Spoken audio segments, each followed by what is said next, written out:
Assalamualaikum. Waalaikumsalam Waalaikumsalam warahmatullahi warahmatullahi wabarakatuh. wabarakatuh. Semuanya udah di-download ya materinya ya? Sudah di-download belum? Sudah, Bu. Sudah Bu, sudah Bu. Sudah, Bu, sudah. Good. Saya munculkan aja, bisa lihat share screen saya kah? Bisa, Bu.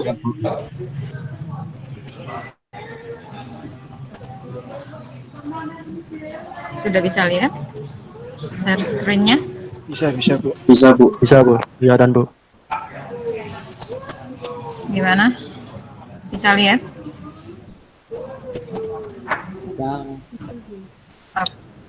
Oke, good. Ya, hari ini saya akan jelaskan dulu ya terkait untuk yang pengolahan citra digital. Ini sebetulnya bisa, kemarin tuh harusnya bisa dibaca dahulu, jadi tinggal discuss gitu ya. Oke, iya.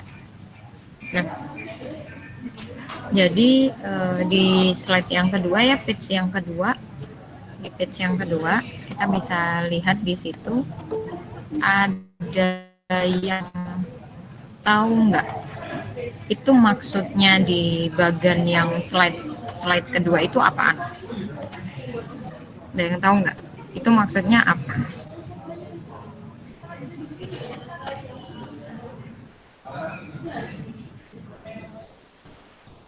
Ada yang tahu? Mungkin tahun ditemukannya, Bu. Gimana? Tahun ditemukan bahwa image processing itu tahun ditemukannya, Bu.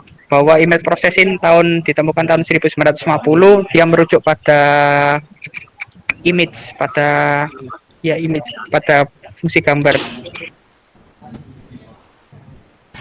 Ada lagi yang lain nggak? Bu. Ya. Jadi itu Bu, image processing, pattern recognition, computer graphic dan computer vision itu semuanya berhubungan dengan image seperti itu Bu. Oke. Ada yang lain lagi nggak?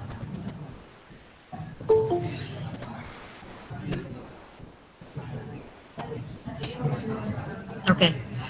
Ya, kalau kita melihat ya dari sini bahwa sebetulnya itu di dunia pengolahan citra digital ataupun nantinya yang di computer vision itu ada dua hal. Jadi yang pertama kita mengolah image, yang satunya lebih ke deskripsi. Jadi penjelasan dari beberapa gambar gitu ya. Atau pemaknaan dari gambar. Nah, kalau kita lihat di sini Pavlidis tahun 1986. Jadi untuk yang sebetulnya image dan description. Jadi ada dua hal ini yang terkandung dalam ilmu citra. Nah, kalau kita lihat pada tahun 1950 sampai ke 70 sampai yang di computer vision, semuanya menggunakan image. Untuk apa? Untuk memprosesnya, menghasilkan sebuah informasi. Nah, baru kemudian yang untuk di description-nya itu rata-rata dia masuknya kemana? Pattern, komputer grafis, sama computer vision-nya. Nah, di situ ada description-nya. Jadi description itu apa? Nggak cuma image aja. Tadi dia mau teks, kemudian dia mau suara, signal, nah kayak gitu. Nah, itu yang dimaksudkan untuk yang di description-nya. Jadi kalau melihat perkembangannya bahwa yang pertama kali dilakukan adalah image processing dulu untuk apa? Untuk mencari tahu pemaknaan dari citra. Nah, berikutnya kita lihat di slide yang ketiga ya, sebetulnya GraphCom itu apa sih? Nah, jadi kalau menurut ini ya, pengertiannya secara definisi. Jadi GraphCom itu proses nyiptain sebuah objek. Jadi justru yang di graphical komputer itu tuh kayak kita itu bikin objeknya. Tadi kita bikin objeknya itu di GraphCom. Jadi teknik-tekniknya itu seperti apa? Misalkan buat lingkaran, buat bola, buat mau itu buah ataupun misalkan mau bangunan, itu jatuhnya nanti di Grafcom. Nah, di Grafcom itu setiap gambar mau dia 3D, mau dia 2 dimensi, mau dia 4 dimensi. Ketika membuat sebuah gambar seperti itu, maka dia yang diperhatikan adalah pixelnya juga dan juga pergerakan objek apabila dia bergerak, gitu ya. Berikutnya yang di slide keempat, kita lihat salah satu contoh dari Grafcom ini seperti apa. Nah, kayak gitu.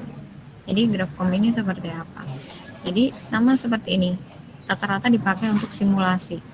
Gitu. Jadi kalau kita mau bikin kayak simulasinya mesin atau mau bikin simulasi istilahnya kayak perencanaan aplikasi untuk arsitektur, misalkan kayak gitu. Nah, itu adalah salah satu penerapan dari ilmu grafika komputernya. Gitu ya. Dan ini sudah banyak diimplementasikan, mau dia di dunia entertain, mau dia di dunia sipil ataupun konstruksi lah ya, itu juga bisa dimanfaatkan. Jadi teman-teman yang suka gambar, suka apa sebetulnya itu juga bisa. Nah, itu banyak tekniknya. Bu, apakah itu cuma sekedar bikin-bikin? Oh no, enggak. Jadi justru orang informatika itu yang ngebuat apps-nya sebelum digunakan sama end user. End user-nya itu siapa? Ya orang-orang yang membutuhkan apps tersebut. Jadi bukan kita yang make apps-nya kayak AutoCAD kita langsung pakai. Enggak, justru orang informatika itu yang bikin AutoCAD-nya, aplikasi AutoCAD-nya. Nah, itu yang di Grafcom. Nah, apa perbedaannya sama computer vision? Kalau di computer vision sebetulnya itu ada dua hal bidang atau mata kuliah yang saling berhubungan atau keterkaitan, related. Jadi itu ada satunya pattern recognition sama AI. Jadi ada sentuhan AI-nya dan pattern-nya. Sehingga apa? Sehingga dia benar-benar istilah kalau di computer vision itu yang real time. Jadi kalau misalkan kita mau mengolah data gambar ataupun teks ataupun suara ataupun signal yang sifatnya dia real time, maka dia masuk ke computer vision.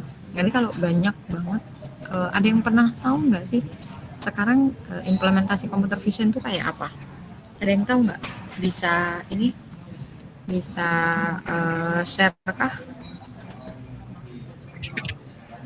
Mungkin pada Google Lens, Bu, bisa mengenali objek. Boleh. Ada lagi yang lain? Itu juga bisa sih, itu juga bisa. Ada lagi yang lain nggak?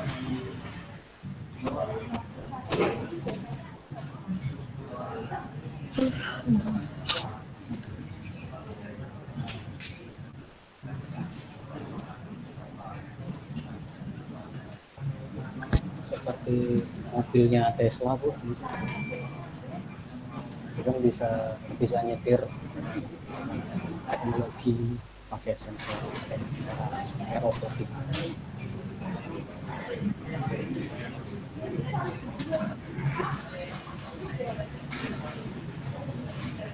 Ada lagi yang lain? Implementasinya apaan?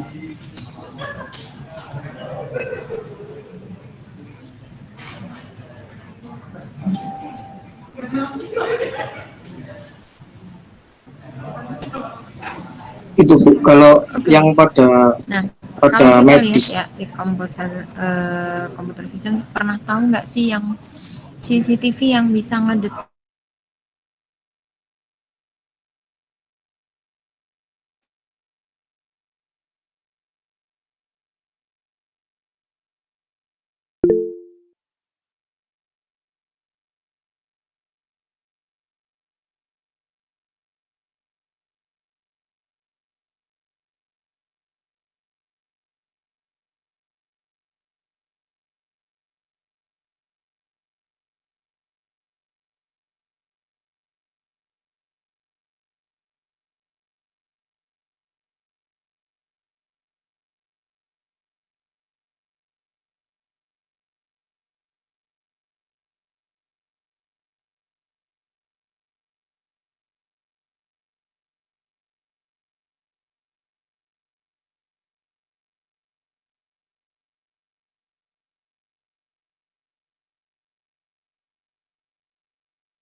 Oke. Bisa dengar suara saya sekarang? Bisa Bu. Oke, white ya.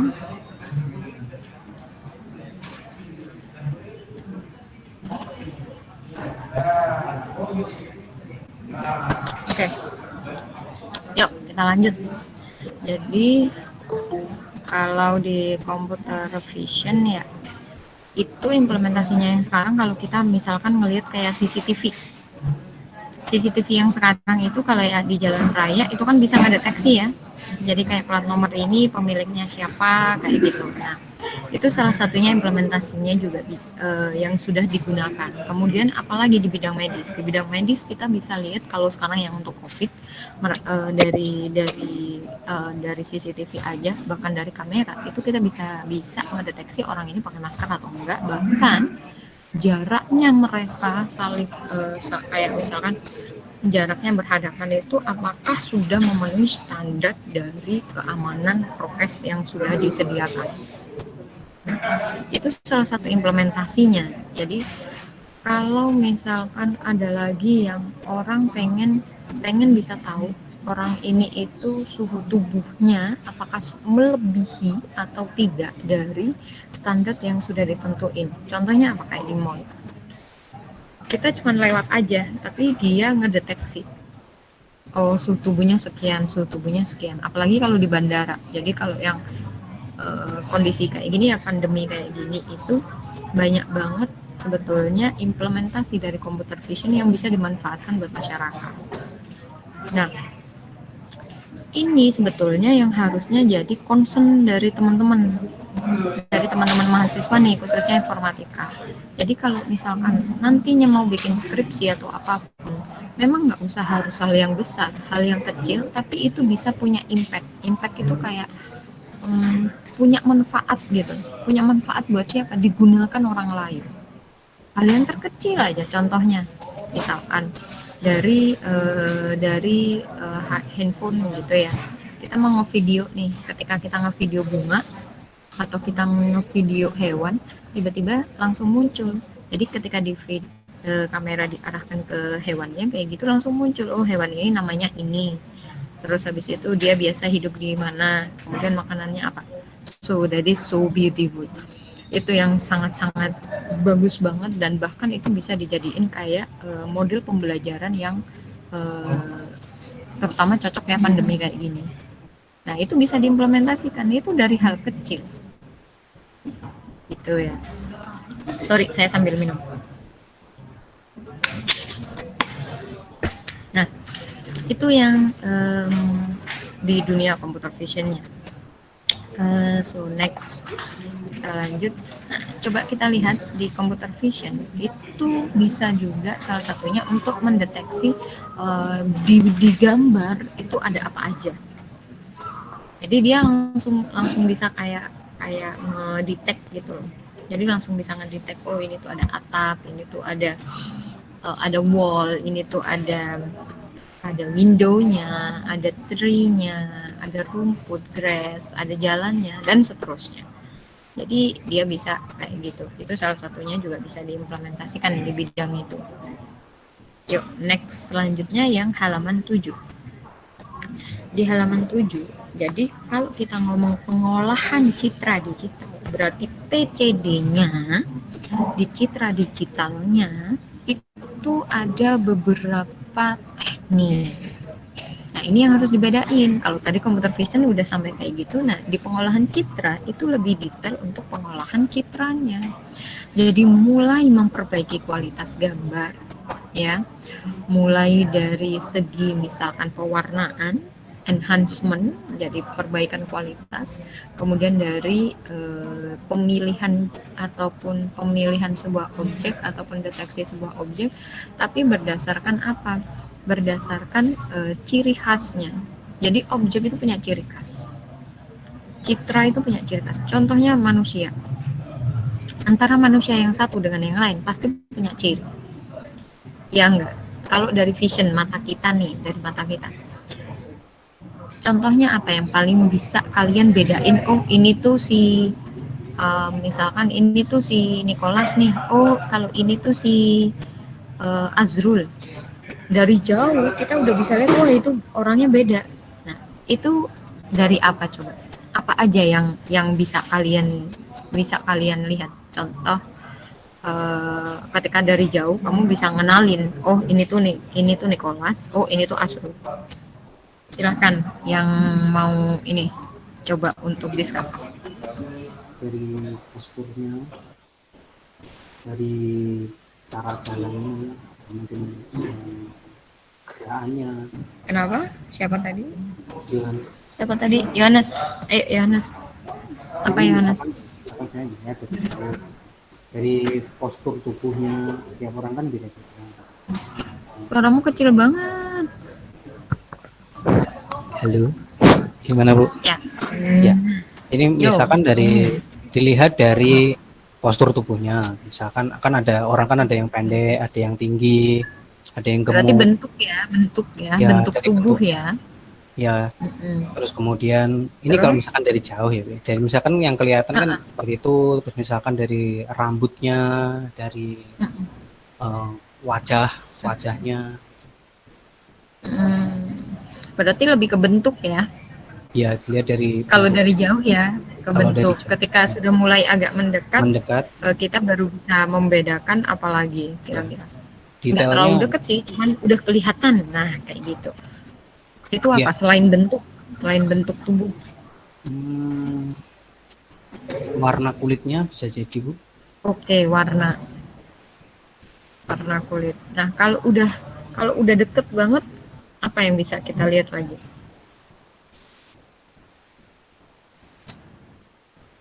Dari suara, oke, suara bisa jadi. Tapi kalau dari ini, apalagi kalau udah deket, kita bisa lihat apa? Mata. Mata masuk ke bentuk. Masuk ke bentuk. Mungkin yang bisa kita lihat lagi kalau kita lebih dekat, misalkan ada yang kembar atau apa yang paling membedakan lagi? No. Mungkin dari cara jalannya, Bu. Dari fisik ya, karena kita ngomongnya citra berarti hubungannya sama apa yang bisa dilihat sama mata. Yang kita bisa lihat lagi adalah tekstur sebetulnya. Tekstur itu apa? Tekstur itu bukan kulitnya warna. Kalau warna ya warna. Kalau tekstur itu biasanya ada ciri di entah itu di wajah orang walaupun dia kembar, itu ada perbedaan yang kita bisa lihat tapi nggak bisa sekilas ngelihatnya. Nah itu yang kalau tekstur itu kita ngomong kerapatan piksel dan seterusnya, tapi kalau di citra kita memang pakai tekstur. Kalau secara fisik mata tadi udah banyak yang disebutin, mau dia matanya mau apa, tapi itu lebih ke bentuk ya, bentuk tubuh. Nah ciri itu adalah seperti itu. Di dalam citra kita kenal 3 ciri. Ciri bentuk, ya. Kemudian ciri warna, kemudian tekstur. Tekstur itu kita ngomong kerapatan piksel. Jadi kalau kita ngomong kerapatan piksel, kalau teman-teman punya foto, coba diperbesar. Kira-kira yang dilihat apa? Lebih diperbesar lagi. Kira-kira bentuknya kayak apa? Ada kotak-kotaknya Bu. Yes, benar. Itu yang kita sebut dengan piksel. Ya, itu yang disebut dengan piksel. Atau yang justru dari kecil ketika dari besar dikecilkan, apakah teksturnya berubah apa enggak? Nah, di citra digital, pengolahan citra digital, kita ngurusi di proses pengolahannya. Oke ya, fungsinya buat apa? Kita lihat yang di poin ketiga, melakukan proses penarikan informasi. Jadi mencari informasi yang ada di dalam objek. Ya, yang ada di dalam objek. Lalu kemudian, apalagi yang bisa dilakukan di pengolahan citra digital? Kita mau kompresi data, fungsinya buat apa? Fungsinya buat penyimpanan atau storage. Nah, penyimpanan itu juga nggak bisa hanya sekedar ya udah pokoknya foto disimpan, enggak. Tapi gimana caranya kita bisa ngatur bahwa storage kita nggak terlalu penuh sama image yang kita olah. Nah, itu juga jadi apa? Itu jadi salah satu concern di pengolahan citra digital. Itu ya di pengolahan citra digital. Dan ini yang sebetulnya lebih concernnya di pengolahan citranya. Jadi kita ngomong bagaimana memproses sebuah citra itu tadi, lebih ke situ. Nah, contohnya di slide ke-8. Jadi kalau teman-teman tahu, saya nggak tahu ya, zamannya kalian itu apakah ada klise foto nggak? Ada yang pernah tahu klise foto? Masih tahu, Bu. Masih tahu. Ada Bu, masih Bu. Masih Bu. Oke. Nah, kalau di klis foto itu sebetulnya di pengolahan citra digitalnya. Jadi kita bisa bikin seolah-olah gambar itu jadi kayak klis foto gitu. Terus kalau di handphone sekarang pakai filter-filter gitu ya. Saya ngawali make upan, terus mari ngono gawe filter wis enak wis, gak usah tuku bedak, gak usah tuku skincare, gak usah tuku sembarang kali langsung dadi ayu. Awalnya lemu jadi tirus nah ya, barang ketemu jumpalitan. Nah, itu salah satu apa? Itu salah satu implementasi dari pengolahan citra. Ya, jadi bagaimana menghaluskan, misalkan kayak menghaluskan gambar, bahkan wajah. Nah, itu salah satu proses untuk perbaikan kualitas citra. Maka kenapa sekarang nggak kaget banyak handphone yang sudah canggih atau diterapkannya implementasi keilmuan citra itu di dalam kehidupan sehari-hari kita. Sebetulnya kita udah terbiasa, cuman kita nggak sadar dan mungkin belum tahu bahwa itu salah satu implementasi. Ya, itu salah satunya. Oke, next. Nah, kalau kita lihat di page yang 9 ya. Jadi kalau di sini menurut definisi, jadi sebetulnya ini Webster ya, citra itu apa sih? Jadi dia merupakan representasi atau merupakan gambaran, kemiripan atau imitasi dari suatu objek. Nah, jadi citra ada dua, ada yang tampak, ada yang nggak tampak. Jadi yang tampak ya foto, gambar, lukisan, video, patung. Intinya yang bisa kita lihat. Sedangkan yang nggak tampak itu adalah file-file, foto-foto ataupun gambar, tapi dalam fungsi matematis. Jadi di citra digital berarti, kalau citra digital berarti sebuah gambar atau objek tadi yang disimpan dalam format digital. Itu yang dimaksud. Ya, itu yang dimaksud. Jadi kalau citra itu ya foto, gambar, lukisan, video, patung. Intinya yang bisa kita lihat. Yang bisa kita lihat pakai mata kita. Nah, itu yang dimaksud dengan citra. Nah, sedangkan kalau pencitraan, yang biasanya senang pencitraan, jadi dia merupakan apa? Kegiatan transformasi dari citra tampak menjadi citra digital. Sehingga apa? Sehingga fungsi dari beberapa alat yang untuk digunakan pencitraan, jadi kayak pengambilan atau imaging, itu banyak. Jadi yang awalnya kelihatan mata kita, tapi gimana caranya ini disimpan dalam bentuk digital. Nah, kita menggunakan bantuan alat. Apa aja alatnya? Bisa scanner, kamera digital, dan seterusnya. Intinya apa? Intinya yang menggantikan ini loh. Dua mata ini. Dua mata ini tuh luar biasa banget. Istilahnya kalau kamu pengen tahu lensa yang paling bagus itu ya manusia. Itu lensa paling bagus. Kenapa? Karena dia bisa detail membedakan. Toko waduh ae wis ketok. Oh iki ku irunge pesek, oh iki irunge mancung. Oh iki rambutnya ngene iki jegrak-jegrak iki berarti si A. Oh gak, iku masuk kembar rambutnya gak jegrak-jegrak. Oh itu si B. Sedetail itu loh manusia ini. Jadi kalau kita ngomong lensa yang paling bagus, yang paling mahal itu ya mata manusia. Nah, itu yang jadi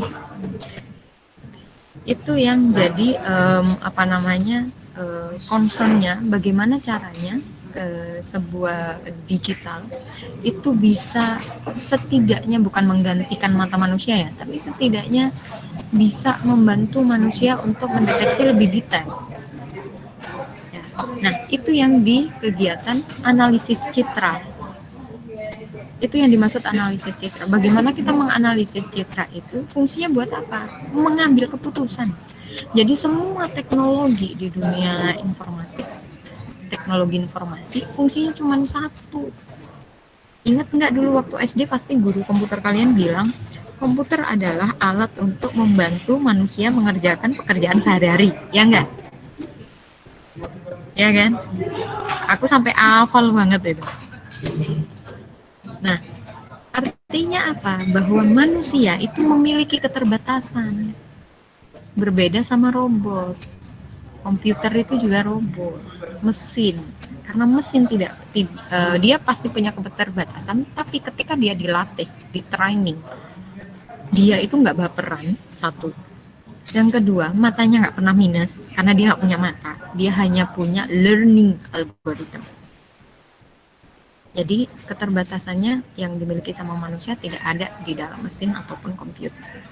Nah, itu kenapa akhirnya gimana caranya nge-training mereka supaya mereka bisa ngenalin secara detail. Karena manusia kalau sudah matanya misalkan, apalagi perempuan ya kalau sudah melahirkan, saraf mata itu pasti akan beda. Nah, ini yang saya alami. Atau bahkan mungkin banyak ibu-ibu yang lain juga mengalami seperti itu. Jadi kalau habis melahirkan itu pasti kalau nggak minusnya nambah, entah itu plusnya nambah, karena saraf itu tertarik dan segala macamnya waktu melahirkan. Maka dia butuh bantuan, ada kacamata, ada soft lens. Fungsinya membantu untuk melihat. Nah, sedangkan di mesin itu enggak. Dia cukup dilatih dan dia detail dan nggak baper. Nek manusia itu baper. Nek wis gak seneng karo wong, aku gak pengen nonton, merem. Padahal kita perlu, fungsinya buat apa? Menggali informasi karena kebutuhannya untuk keputusan. Tapi kalau manusia beda lagi. Ini sampel darah dari mantanmu. Mau males aku wis kono kersakno. Padahal dia perlu.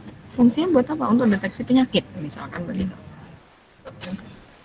Nah, itu yang kenapa keilmuan itu dikembangkan. Fungsinya buat itu. Jadi kalau dianalisis, ya kita menganalisa apa saja sih pola-pola dari gambar. Karena mesin tidak seperti manusia. Manusia nggak perlu diajari pola, bisa ngerti. Oh, iki kakean pola iki wong iki gitu. Oh, ini tuh bentuknya kayak gini. Oh, ini tuh dia punya ciri khas itu di sini dan seterusnya. Mesin nggak bisa mikir.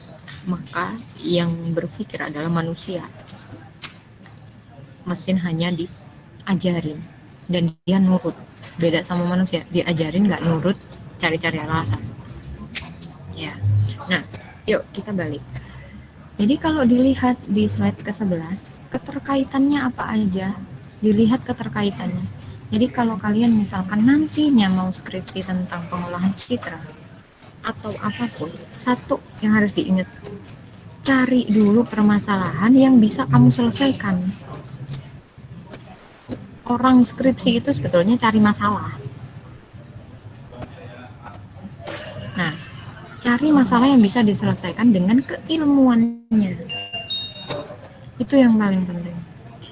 Jadi kalau kita lihat ya di slide ke-11 itu kelihatan citra non digital. Jadi awalnya dari mata. Ingat kalau mau skripsi lebih ke pengolahan citra ya.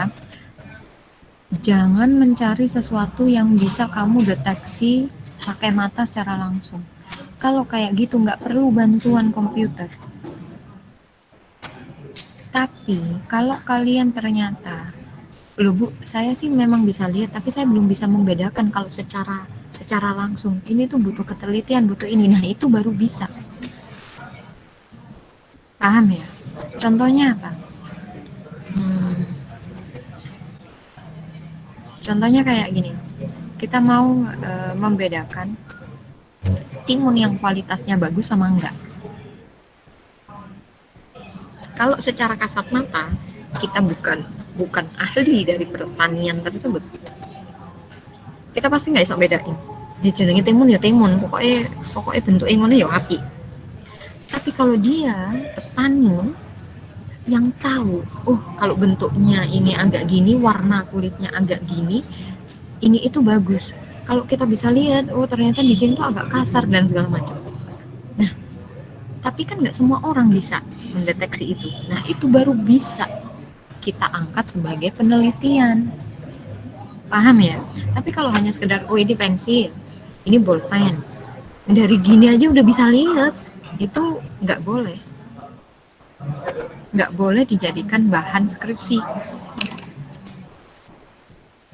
Nggak bisa, gitu ya.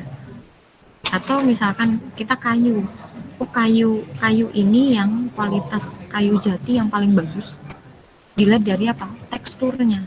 Kalau secara kasat mata orang itu nggak ngerti, kecuali pakarnya jati, karena dia tahu, oh ini tuh usianya sekian, ini tuh bagus, oh ini tuh jati muda, ini tuh jati tua, sehingga kelihatan dari misalkan apa kayak lingkaran ini ya, lingkaran usianya pohon ataupun kayu. Nah, tapi kan orang tertentu, nggak semua orang bisa. Nah, itu baru bisa diangkat. Paham ya dari sini? Jadi nanti kalau mau ngambil skripsi tentang itu, ya harus paham dulu apa nih yang bisa dibantu. Kayak gitu. Jadi di pengolahan citra itu ada 3 hal: perbaikan, image restoration, image enhancement, peningkatan kualitas, sama transformasi atau image transformation. Kalau mau ke analisis citranya, lebih ke pengenalan polanya di pattern. Itu fungsinya buat apa? Menggali informasi atau mencari keputusan. Ya. Nah, ini slide yang ke-12. Jadi di situ ada modifikasi dan seterusnya. Ini nanti bisa dicari. Jadi kalau di transformasi itu ya cropping, scaling, plotting, flipping. Nah, hal kayak gini itu yang di pengolahan citra digital. Nah, kayak gini shaping, deteksi gerakan, motion. Nah, motion detection itu salah satunya di image enhancement. Jadi harus bisa ngebedain. Nah, slide berikutnya yang ke-13. Yuk coba dilihat. Tadi kan saya nanya ya, coba kalau gambar itu di zoom, lebih lagi di zoom lagi. Nah, apa yang terlihat? Kotak-kotak dong. Iya. Padahal itu yang diambil cuma sedikit. Ternyata apa?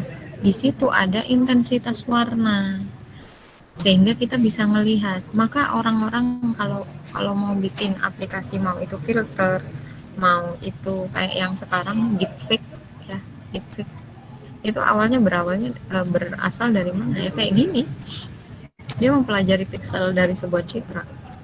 Dan jangan salah, citra itu cuman gitu aja, nggak ada hitungan. Semuanya yang di informatik itu ada hitungannya. Jangan dikira juga teman-teman yang ngambil jaringan itu nggak ada hitungan, nggak ada codingan.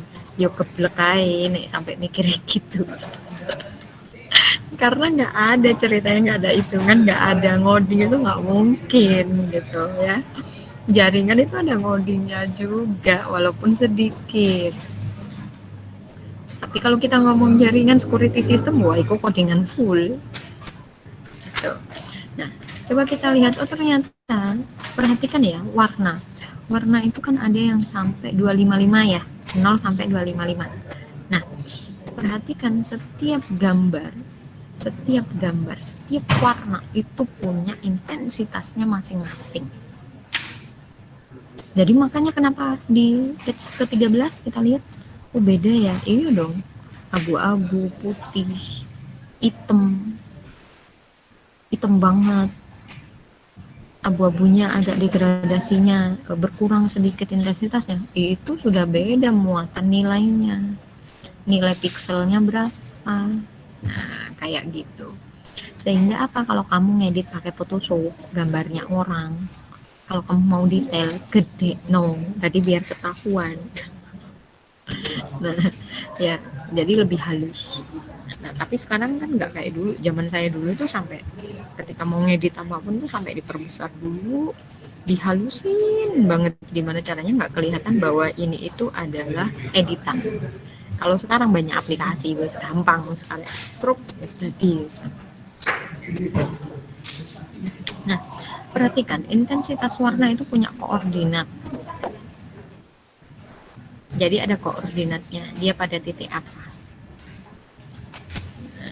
Ya, pixel itu ada 2 atribut, tadi saya sudah sebutkan, koordinat sama intensitas warna. Ya, intensitas sama warna. Jadi dua hal ini yang mempengaruhi pixel, sehingga kita bisa membedakan antara objek satu dengan objek yang lain. Nah, berdasarkan intensitas warna, page ke-15, ada macamnya. Jadi modifikasi kecemerlangan, jadi istilahnya kayak kecerahan, negasinya, kemudian threshold, jadi pengukuran untuk kita tahu ambang batasnya sampai berapa. Kemudian ada konversi dan juga peningkatan kontras.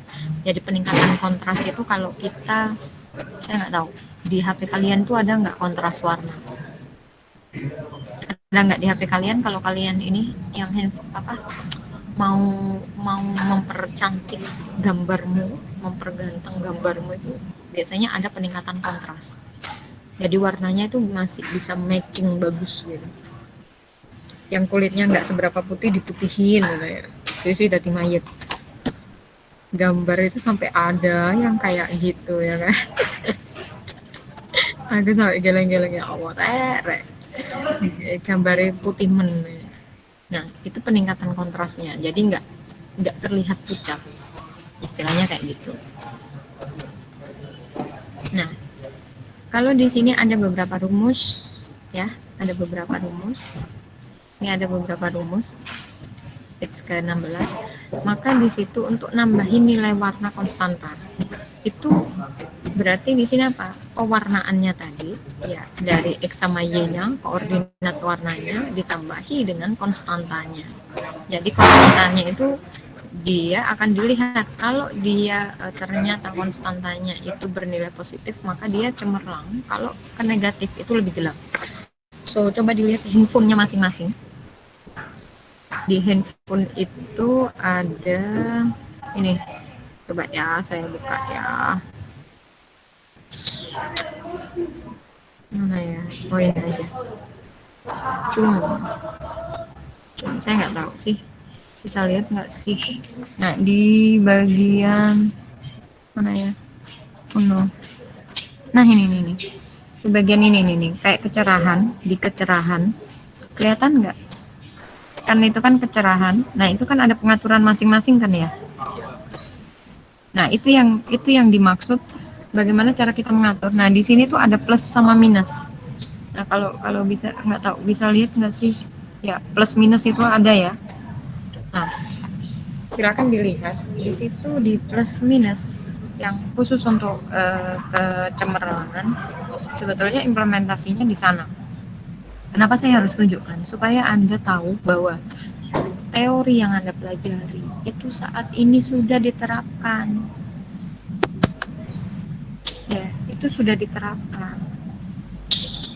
So, kalau kalian mikir bahwa ini hanya teori aja, itu salah. Karena sekarang implementasinya luar biasa. Kalau kita nggak ngikutin, kita yang ketinggalan. Ilmu kita ya udah nyampe di situ-situ aja, nggak akan kemana-mana. Hanya sekedar jadi mata kuliah aja. Implementasinya kamu bingung, nggak ngerti. Ini ya opposite, ini ya opposite. Soalnya dia yang di sini pikirannya rumus-rumus tok wae. Padahal rumusnya simple, diimplementasikannya bisa. Tapi kadang orang nggak tahu contohnya apa. Itu kenapa saya tunjukin dulu contohnya, biar kalian ada bayangan. Ya. Jadi kalau dia bernilai positif, maka dia semakin cerah. Kalau dia bernilai negatif, kita lihat ya grafik itu, grafik. Semakin ke arah kanan, dia positif. Semakin dia ke arah kiri, dia negatif. Atau bahkan dia semakin ke atas positif, semakin ke bawah dia negatif. Nah, itu yang dimaksud. Jadi kalau dia bernilai positif konstantanya, maka dia akan bernilai, maka dia akan lebih ke cerah. Ya. Semakin dia mengarah ke negatif, maka dia akan lebih gelap. Nah, kalau ini ya pakai MATLAB, tapi saya nggak pakai di MATLAB. Kalian bisa lihat yang di GitHub saya. Di sini yang sudah nginstal Anaconda siapa aja, yang belum siapa aja?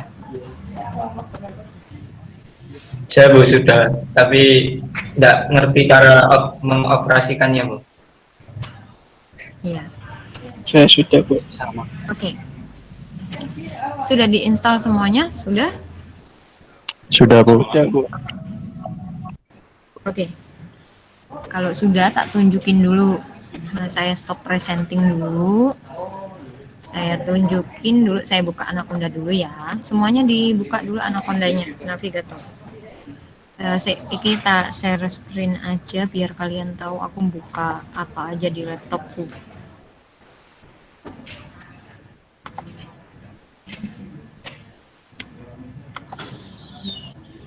Entire screen ya. Oh iya bisa. Oke, belum. Ini bisa lihat nggak? Bisa. Kenapa begini? Ini bisa lihat nggak?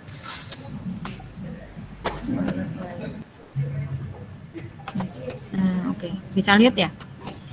Mouse saya bergerak bisa lihat, pointer saya bergerak bisa lihat. Bisa. Bisa, Bu. Oke. Bisa, Bu. Saya buka Anaconda dulu. Jadi dibuka dulu Anacondanya.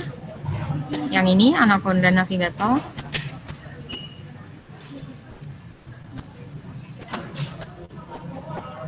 Oke, kita sambil tunggu ya.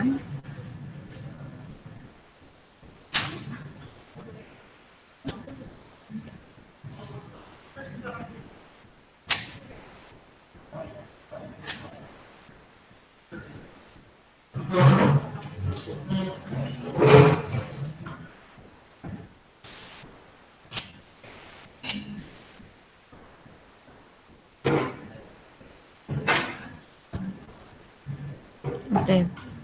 Bentar, kita tunggu dulu sebentar. Oh, masih belum, masih proses. Agak lama. Belum. Wait, aku belum. Masih proses ini ya. Dia masih proses dulu.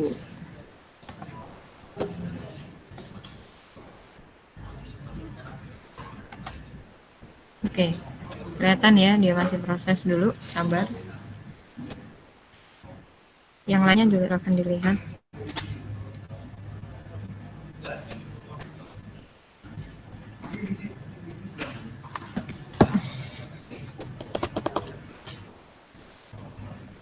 Dia masih proses dulu.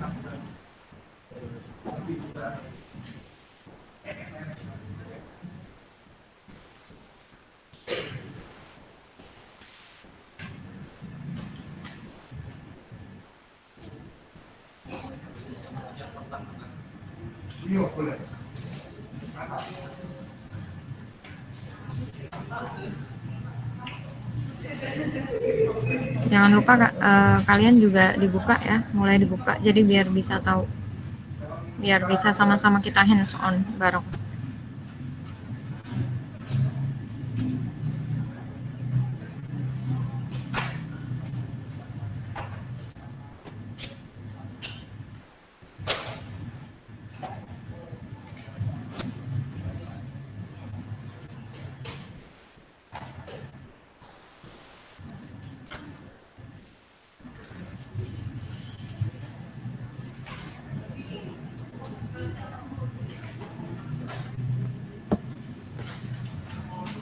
Masih proses. Nah, kalau udah kita langsung pilih yang Jupyter Notebook.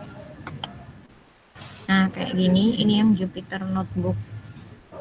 Bentar, aku kecilin deh biar tahu. Oke, dipilih yang Jupyter Notebook. Ini di launch, diklik ya, di launch.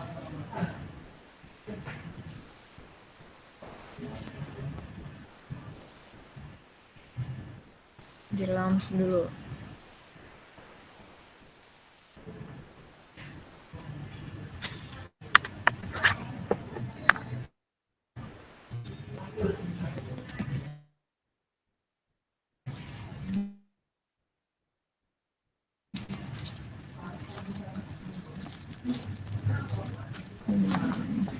sabar, kita masih nunggu berproses.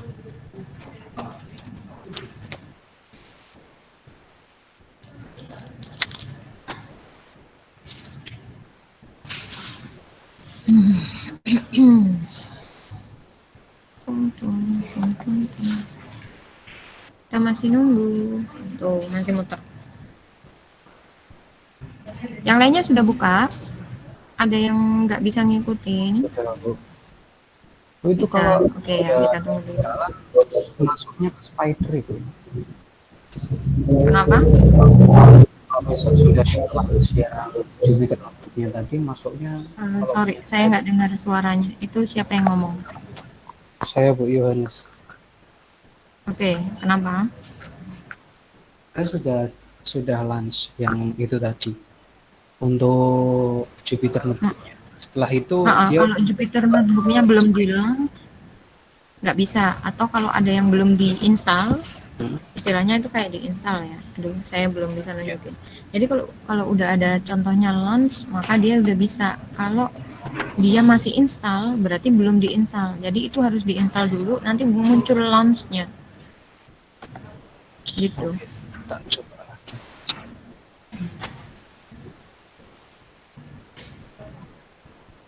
Bu, ini saya bukanya masuk ke browser, Bu. Bentar kok nge-lag laptopnya ya. Santai.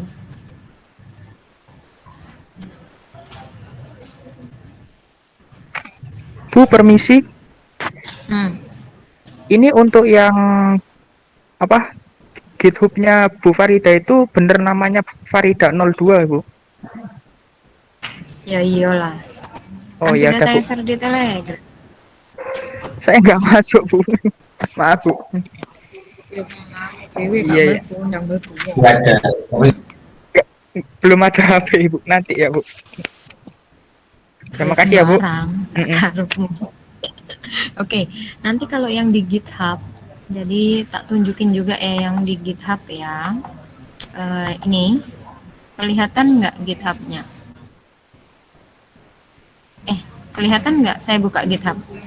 Kelihatan, Bu. Oke, Kelihatan, Bu. kalau sudah ini kita buka yang di image processing. Di sini image processing. Nah, di sini.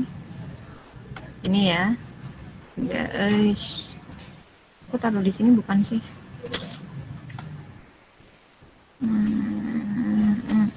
View code. Nah, di sini. Ini tinggal kayak gini aja. Misalkan kita mau pakai yang belajar image processing sederhana. Kita klik yang ini. Nah, ini kan ada kan di bawah, nanti tunggu dulu. Ini kalian download nantinya. File ini di-download. Nantinya filenya ini di-download. Something wrong, reload.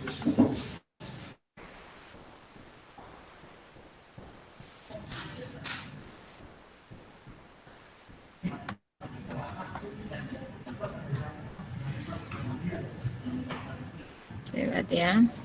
Jadi nanti kalau sudah, kalian boleh, aku nggak tahu ini kenapa ini kok kayak gini. Bentar deh. Kayaknya signalnya juga. Nanti kalau udah, ini bisa kalian download. Jadi nanti kalau sudah selesai, nah kayak gini ya. Nah kayak gini. Ini kalian download. Nanti kalau sudah di-download, biasanya dia akan akan ditaruh di sini kan, di download. Nah, ini itu perhatikan pad-nya. Pad ini nantinya berpengaruh terhadap semuanya ketika kita mau running. Jadi misalkan yang saya taruh di download, kita tinggal buka aja downloadnya. Kita tunggu dulu. Ini tambahkan di saya taruh di download. Masih lama tuh, masih proses. Tunggu dulu karena saya buka banyak apps ini, banyak banget apps yang saya buka. Nah, kalau sudah di sini, dia akan muncul kan? Dia akan muncul di sini tadi, ya. Dia akan muncul di sini tadi. Kemudian kita tinggal buka aja, sebentar ya. Saya page. Bentar. Tadi kayak kepencet. Nih. Nah.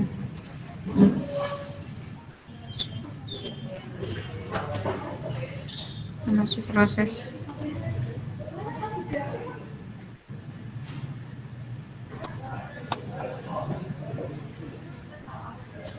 Saya sudah lama banget nggak buka ini. Tunggu dulu.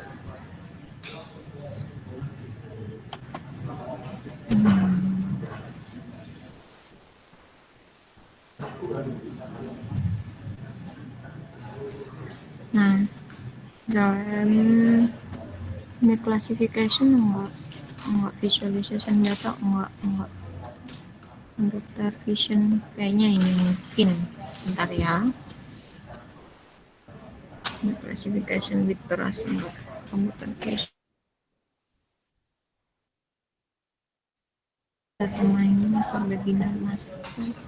Sebentar, saya lupa. Saya buka dulu. Saya mau buka dulu. Iya, saya taruh di sini. Jadi diingat-ingat petnya yang tadi satu folder itu bisa di situ. Nah, tinggal belajar image processing sederhana saya buka. Jadi tinggal diklik aja. Nah, udah muncul di sini. Ini udah muncul. Perhatikan kalau menggunakan ini itu ngerannya dari atas. Jadi pakai shift enter, di run dari atas. Udah tinggal shift enter doang. Shift enter doang. Dia langsung nanti muncul kayak gini. Kayak gitu. Itu cara mengoperasikannya. Saya belum ngejelasin sekarang. Tapi setidaknya dari konsepnya dulu itu harus matang. Ya, jadi dari sini tinggal shift enter. Ya, kayak gitu. Shift enter terus. Enter. Nah, kalau dia nggak error, dia langsung ke bawah. Jadi kalau kalian misalkan mau ngerunning, tiba-tiba kalian ngerunning yang di tengah, itu nggak bisa. Ya, jadi ngerunningnya itu di shift enter. Ya, shift enter jadi ya, Bu. Ya, shift enter doang. Sarifudin. Gitu. Oke ya. Nah, perhatikan yang di atas ini. Jadi kalau yang di atas ini itu ada matplotlib. Jadi ini sebetulnya kenapa kita harus import dulu? Ini adalah library matplotlib itu untuk apa? Untuk menghasilkan tampilannya. Ya, menghasilkan tampilannya.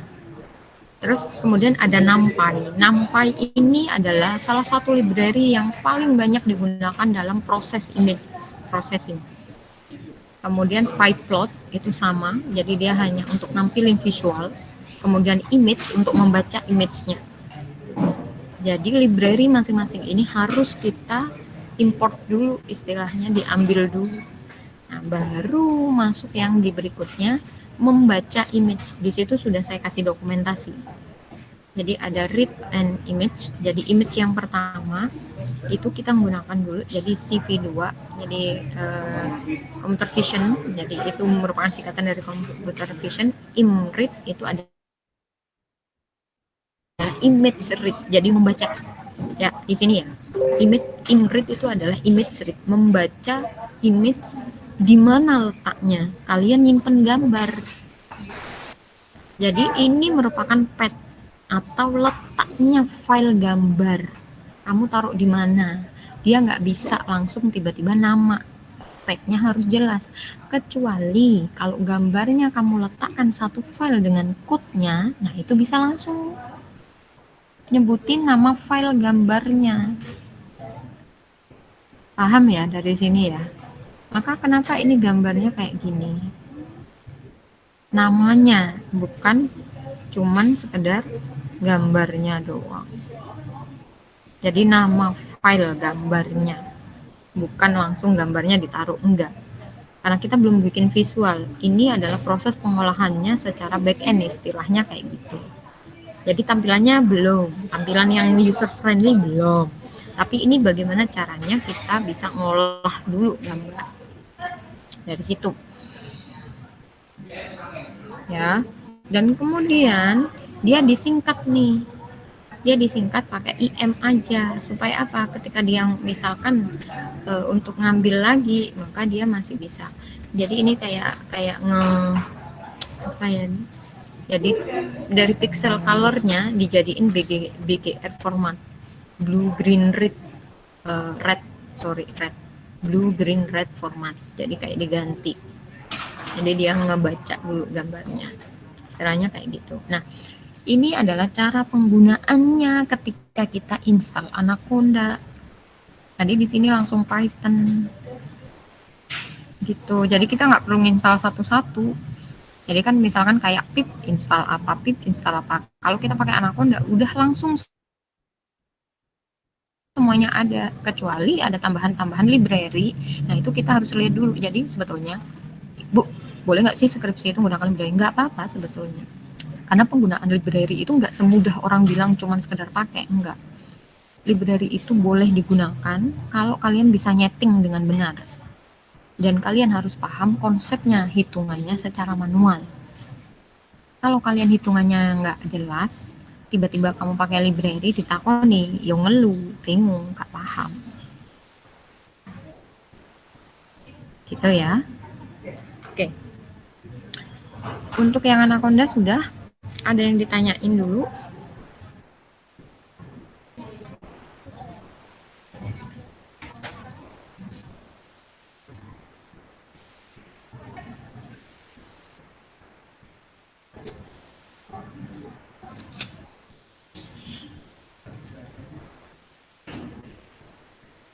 Nah, yang tanya dulu? Enggak ya, nanti dibuat latihan dulu di rumah, dicoba-coba dulu. Saya belum terangin ini. Oke. Sudah.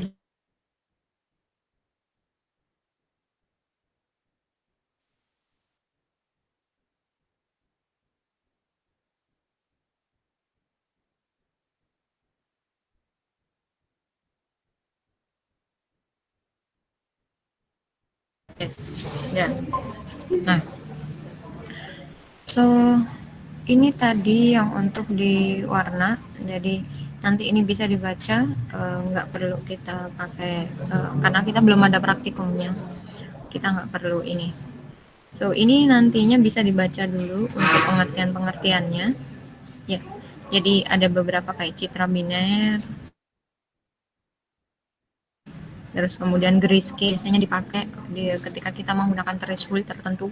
Yang namanya threshold itu berarti pengukuran nilai ambang batas keabuan. Ya, skala keabuan.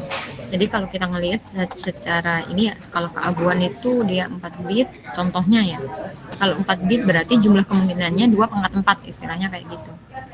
Ya. Jadi kita bisa lihat di sini. Nanti bisa dibaca. Harusnya kemarin sudah dibaca. Nah, ini adalah histogram. Ini nanti saya akan jelaskan sendiri materi tentang histogram. Di GitHub saya udah lengkap, ada histogram juga, tapi secara sederhana. Gitu ya. Oke. Good, Yosua. Sudah mulai implement kah, Yosua? Kita bisa mulai untuk discuss. Saya stop sharing. Ya, kita masuk. Di sini. Oke, mungkin bisa membantu untuk belajar. Good. Thank you, Yosua. Jadi di GitHub saya juga ada tentang NumPy ataupun Pandas. Boleh pakai yang sudah Joshua siapin, bisa juga dipakai. Jadi kalau mau klasifikasi juga sudah ada. Jadi bisa nanti silakan mulai mengeksplor ya. Yang namanya mata kuliah pilihan berarti kita itu bukan lebih banyak hanya secara teori, tapi bagaimana kita bisa implementasi. Dan implementasi tidak hanya sekedar implementasi ketika menggunakan library, tapi harus paham hitungannya. Oke ya, karena kalau hitungannya nggak paham, nonsense. Nggak mungkin kalian ngoding. Oke ya. Oke, dari sini silakan ada pertanyaan.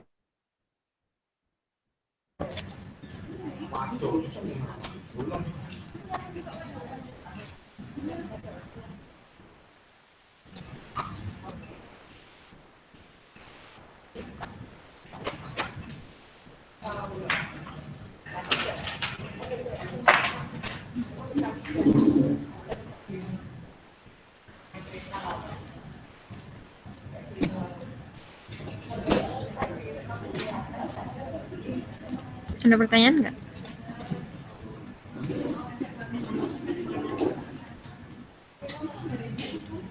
Oke, kalau tidak ada pertanyaan, saya tunggu papernya ya untuk yang jadi project. Saya akan buatkan di Classwork. Nanti silakan di-upload di situ.